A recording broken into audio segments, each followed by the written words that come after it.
Welcome back to the Daily Economy 24/7. In Episode 1, we stepped inside the homes of families across America to witness the earliest signs of the consumer slowdown. Today, we shift our focus to Main Street.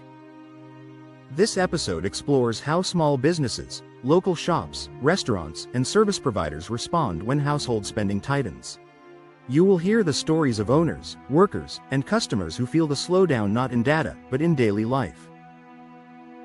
This is a hybrid episode, part narrative, part analysis, and all grounded in the real economy. Let us begin. Let me take you to Cedar Falls, Iowa. It is early morning on Main Street. The sun is just beginning to rise, casting a soft orange glow across the brick storefronts. The sidewalks are empty. A light breeze carries the smell of fresh bread from the bakery at the corner. A delivery truck rumbles down the street, its headlights cutting through the dawn. But something feels different. Inside Maple Lane Boutique, owner Hannah Whitaker stands behind the counter, flipping the sign from closed to open. She pauses, her hand resting on the glass, staring out at the quiet street. A year ago, mornings were lively. Customers would stop in before work. Tourists would wander through. The bell above the door would ring every few minutes. Now, the store feels still. Hannah walks through the aisles, adjusting displays, smoothing out shirts, straightening jewelry stands. She notices the same items she put on sale last week, still sitting there. She checks the inventory sheet on her clipboard. Too much stock, she whispers. She turns on the lights, takes a deep breath, and unlocks the door. Minutes pass. Then more minutes. The bell does not ring. She checks her phone. No online orders. No messages. No notifications. She walks to the front window and looks out at the street. A man walks his dog. A jogger passes by. A car drives slowly down the block. But no one stops.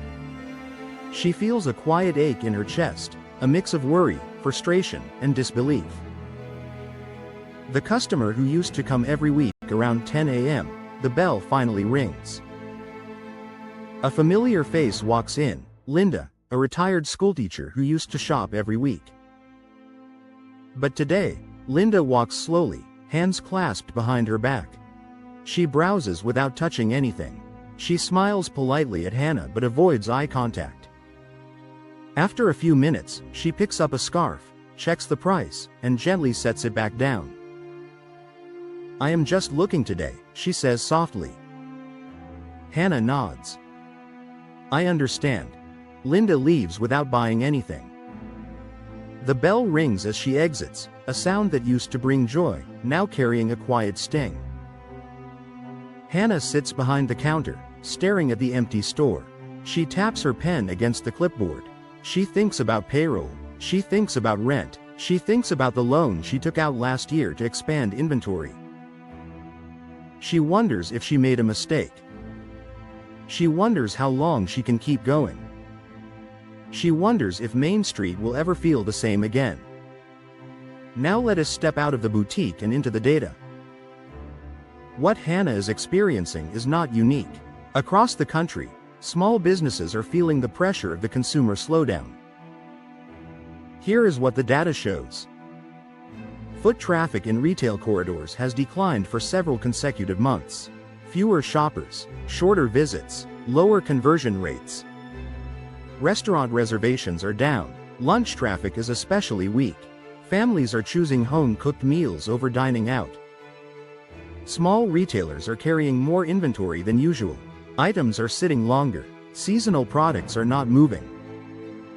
Businesses are reducing hours to cut labor costs. Some are closing earlier. Some are opening later. Job postings for small businesses have slowed. Hiring cycles are longer. Some roles remain unfilled. Cash flow is tightening. More businesses are relying on credit. More are falling behind on payments. Business owners are losing confidence. Workers are anxious. Customers are cautious. These numbers confirm what Main Street is feeling. Now let us return to the narrative. Let me take you to Savannah, Georgia. On a quiet street just outside the historic district sits the Magnolia Grill, a family-owned restaurant run by Luis and Daniela Morales. They opened the restaurant 12 years ago. It survived hurricanes, supply chain chaos, and the pandemic. But now, they're facing something different. A slow, steady decline. The lunch shift. It is 11:45 a.m. The tables are set, the lights are warm, the kitchen smells of garlic, onions, and simmering broth. The silverware glistens under the overhead lights. Luis stands at the host stand, glancing at the clock. Lunch rush should start any minute, he says. But the dining room stays empty. One table comes in. Then another.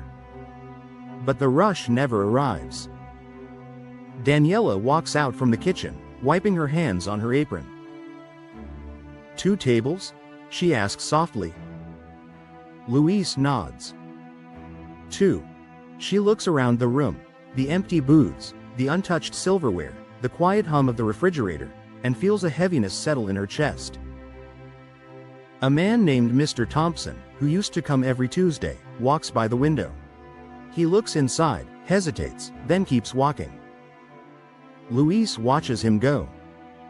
He knows what that means.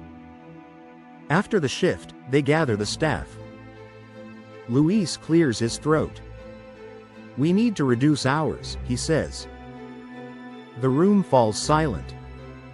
A server named Jasmine looks down at her shoes. I already picked up a second job, she whispers. A dishwasher named Marco nods slowly. I can take fewer shifts, he says, though his voice trembles. Luis feels the weight of every word. He built this place. These people are like family. But the numbers do not lie. That night, after closing, Luis sits alone at a corner table. The lights are dim, the chairs are stacked, the kitchen is silent. He scrolls through the restaurant's bank account on his phone. He rubs his forehead. He exhales slowly. Daniela sits beside him. We will get through this, she says. He nods, but his eyes tell a different story. This is the business side of the slowdown, quiet, painful, and deeply human. Now let us step back into the analysis. When businesses like the Magnolia Grill feel the slowdown, the impact spreads. Here is how. Workers lose income. Households tighten further. Spending declines again. Suppliers receive fewer orders. Distributors cut routes. Manufacturers reduce production. Commercial real estate vacancies rise. Lease renewals slow. New developments are postponed. Sales tax revenue declines. Budgets tighten. Community services are reduced. Events shrink. Sponsorships disappear. Local traditions fade. When Main Street feels uncertain, the entire community feels uncertain. When businesses struggle, neighborhoods struggle. When neighborhoods struggle, confidence erodes. A slowdown in spending becomes a slowdown in revenue. A slowdown in revenue becomes a slowdown in jobs. A slowdown in jobs becomes a slowdown in confidence. This is the ripple effect. Now let us return to the narrative. Let me take you to Fresno, California. On Elm Street sits Clip City Barbershop, owned by Coleman, a barber who has been cutting hair for 25 years. His shop is a neighborhood staple, a place where people talk sports, life, and everything in between. But lately, the energy has changed. It is a Thursday afternoon. The shop is quiet. The buzzing of clippers echoes through the room. Andre stands behind his chair, sweeping hair into a small pile. He glances at the appointment book. 3 cancellations today. 2 yesterday. Walk-ins have slowed. A regular named Marcus walks in, sits in the chair, and sighs. Man, I stretched this cut as long as I could, he says. Money tight? Marcus nods. Everything tight. Andre nods back. He hears this every day now. As Andre lines up Marcus's fade, they talk. My hours got cut, Marcus says. Kids need new shoes. Groceries are crazy. I am trying to make it work. Andre listens quietly.